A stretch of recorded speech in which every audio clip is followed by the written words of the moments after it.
The rage outside City Hall in Charlottesville, Virginia, was as loud as it was forceful, as an organizer of yesterday's white supremacist rally tried but failed to hold a news conference. Yesterday, the fury was over a rally that began ugly, then soon turned violent and deadly. Our streets! Our streets!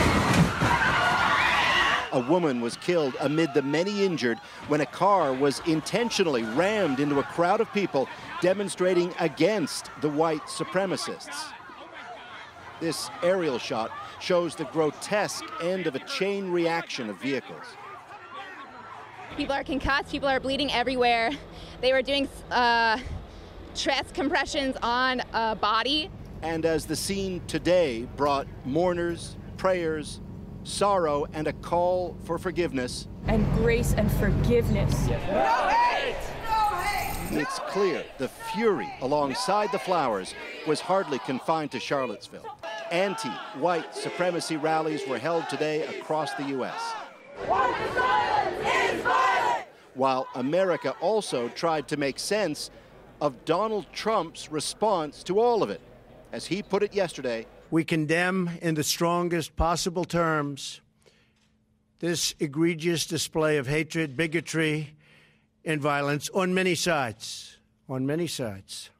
That Trump blamed many sides, choosing not to specifically condemn neo-Nazis, infuriated countless, but was welcomed by white nationalists. Thrilled also that he didn't respond to shouted questions after his statement. Have you denounced them strongly enough? A car plotted into the people, would you call that terrorism, sir?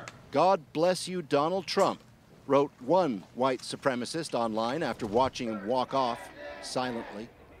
Trump critics have long believed the president goes easy on white nationalists because they strongly supported him in last year's election.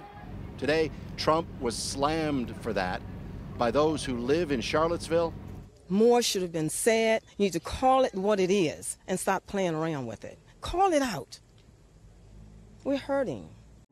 By the city's mayor, who blamed Trump directly. Well, look at the campaign he ran. I mean, look at the intentional courting, both on the one hand of all these white supremacist, white nationalist groups like that, anti-Semitic groups, and then look on the other hand, the repeated failure to step up, condemn, denounce, silence, put to bed all those different efforts, just like we saw yesterday. I mean, this is not hard.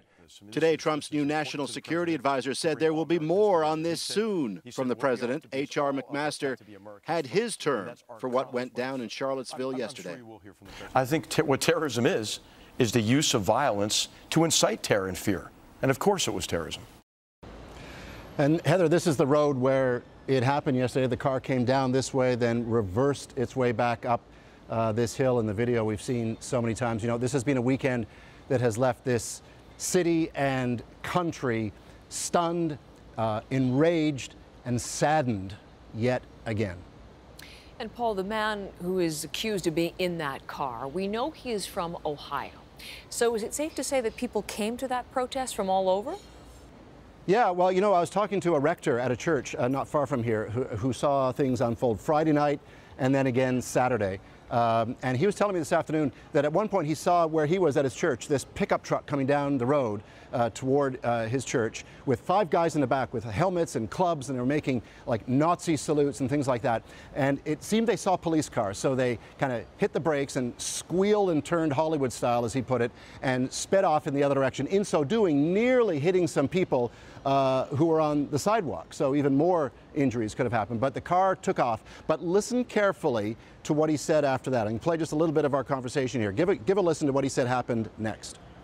As he sped off, we saw that I heard a man yelling the license plate out to the police officer who was there, and he said, "Ontario," and he gave the number. He repeated it several times, and at that point, I think the officer decided they were gone, no one was hurt, and they had other things to worry about. She didn't call it in. Ontario, Canada? Ontario license plate, yes. What did that tell you about the makeup of the crowd? Well, it told me something we already knew, which is that this has very little to do with our painful local issue that we're dealing with about one statue in one small city. this has attracted hate groups from far and wide. In other words, Heather, if you think this is one of those only in America things, not necessarily. Paul, thank you very much. That's Paul Hunter in Charlottesville tonight.